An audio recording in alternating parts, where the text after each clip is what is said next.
Welcome back again sa ating YouTube channel mga Kadaberkads, and for today's video, ang pag-uusapan natin ay tungkol sa mga importanteng ganap sa loob at sa labas ng Eat Bulaga and syempre patungkol kay Raisa May at kay Bimbi. So unang arangkada pa lamang po ng Eat Bulaga kanina, hinahanap agad ng mga viewers kung nasaan daw ba si Raisa May at si Bimbi.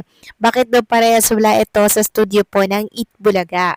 So si Raisa May po nilagay po sa sugod bahay mga kapatid. Ito po yung na-record kasi nung nakaraang week na nasa sugod bahay din po si Raisa May. At kahit na malungkot po ang ilang mga Dabarkads natin dahil wala nga po si Bimbi ngayong araw mga Kadabarkads, ang unang napansin po ng mga viewers ay ang kwintas po na hindi talaga kinakaligta ang suotin po ni Raisa May Dizon lalo't wala nga po si Bimbi ngayong araw sa Itbulaga. And speaking of Bimbi, eto na naman po at marami na namang naghahanap sa kanya ngayong araw po ng Martes. So ano ba talaga yung katotohanan? Bakit wala na naman po si Bimbi ngayong araw po ng Martes? So ulitin ko lamang ulit mga Kadabarkads, pre-recorded po ang 8 Bulaga ngayong Martes. Ito po ay ni-record or tinape nung rest day po ni Bimbi, kaya wala po siya ngayong araw. Sabi nga dito, ito na naman po tayo sa pagkawala ni Bimbi sa Itbulaga. Unang-una, pre-recorded po ang Itbulaga ngayong araw ng Martes. Ni-record at tinape ito habang naka-rest day si Bimbi nung nakaraang week. Kaya wala siya today sa episode ng Itbulaga. Sa mga nagtatanong bakit kailangang may RD si Bimbi, gayon yung ibang EV host naman daw, ay wala dahil ang sagot po ay ito. Gusto kasing mas maalagaan at mamonitor ni Bimbi ang ina niyang may sakit, kaya nag-request talaga siya sa management ng rest day para makapagpahinga na din si Bimbi. Hindi naman kasi kailangang biglain agad ni Bimbi. May ibang commitment din yan sa labas ng EV.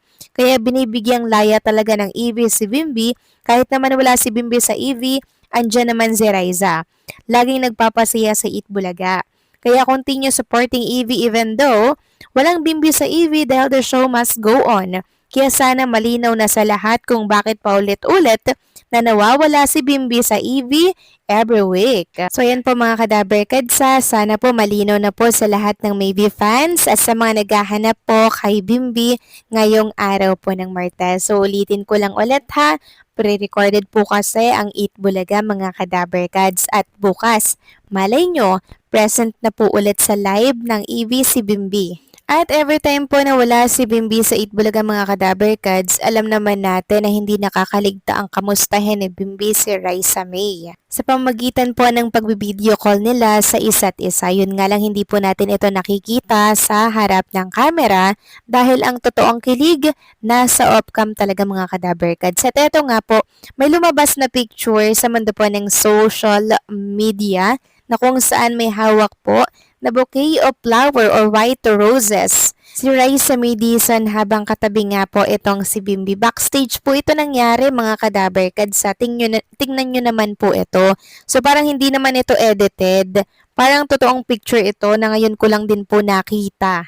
Kasi kung AI to mga Kadabarkads, very smooth nito pero mukhang real picture nga talaga. So saan galing ang bouquet of flower, Raisa May? Kay Bimbi nga daw ba talaga? Yan po ang katanungan ng ilang mga supporters. Well, hindi naman po talaga malabong mangyari yun mga Kadabarkads dahil kung inyong napakinggan nga po sa programa ni Nani Christopher Min, mas malaki nga daw po yung bouquet of flower na binigay ni Bimbi kay Raisa. Hindi daw po magkasya sa isang tricycle. Mahilig talagang magregalo si Bimbi lalo na po pag nililigawan niya ang isang babae. Kaya sana'y mapanatag lang tayo mga Kadabarkads every time po na wala si Bimbi sa programang Eat Bulaga dahil nagkakaroon naman po yan ng way para magkaroon po sila ng connection at kamustahan sa isa't isa. Samantalang next topic naman, talakay naman natin mga Kadabarkads ang plano po ng mami po ni Raisa May Dizon. Gusto daw po ni Mami Risa na makapagtapos si Raisa May. Ayon nga dito, maraming nagsasabi na pag-aralin niyo po si Raisa. Pero sa kabila ng lahat, hindi natin alam kung ano talaga ang gusto at mga plano ni Mami Riza para sa anak niya. Kaya wag muna tayong manghusga, respeto at unawa muna dahil sila ang mas nakakaalam sa sitwasyon ng kanilang pamilya. So, ang gusto daw po kasi talagang mangyari ni Ma'am Risa, gusto niya daw pong makapagtapos ng pag-aaral si Raisa May. So baka next year mag-aral na rin po si Raisa mga kadaber kads dahil ang pag-hosting naman sa Itbulaga, andyan lang naman yan eh. Pero ang pag-aaral po mga kadaber kads, yun po yung kayamanan na hindi po mananakaw sa atin ng iba. And speaking of Team Raisa, muli nga pong hinangaan ng pagtulong at ginagawa nito mga kadaber kads na pagbibigay ng blessings sa mga kapwa po na nangangailangan. Ayon nga dito, inspirasyon at pag-asa patuloy na pagtulong ng Team Raisa sa gitna ng pagsubok. Talagang tuloy-tuloy ang paghahatid ng tulong at pag-asa ng Team Raisa sa ating mga kababayan. Muli na naman silang nagbahagi ng sako-sakong bigas at mga tray ng itlog para sa mga nangangailangan. Lubos na ikinatutuwa ng kanyang mga taga-subaybay at ng mga natutulungan ang kabutihang ito. Kaya naman hindi mapigilan ng netizens ang magpaabot ng papuri. Sa kabila ng mga natatanggap na bashing, lalo na patungkol sa kanyang anak, mas pinili pa rin ni Raisa May ang magpakumbaba, magpasensya at mag-focus sa paggawa ng mabuti sa kapwa.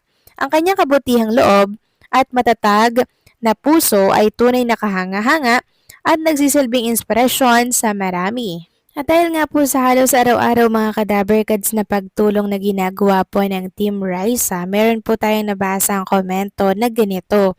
Ayon sa kanya, wag pong araw-araw ang pamimigay baka masanay po sila. Lagi na yan silang nakaabang sa'yo Team Raisa at hindi na yan magtatrabaho kasi lagi po kayong namimigay. Tapos pag hindi na kayo makapagbigay, baka bash abutin nyo. Just saying po, God bless po Team Raisa. So yan lang po natin mga kadaberkads, ang Team Rise ang magpaabot ng tulong na mga abot ng kanilang makakaya pero sa oras na wala po silang maibigay, then wag natin siyang batikusin or i-bash, 'di ba?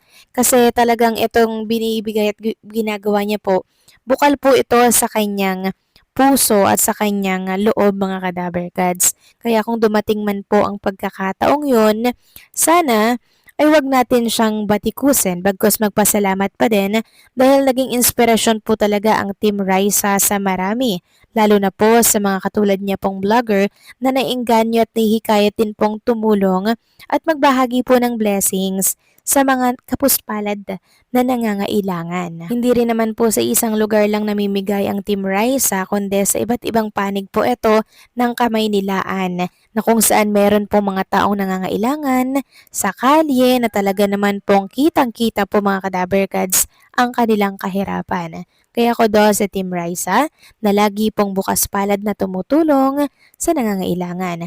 So kayo ba mga kadaberkads? Agree ba kayo dito? Ano masasabi nyo mga kadaberkads sa pagtulong po ng Team Raisa? Please comment down below.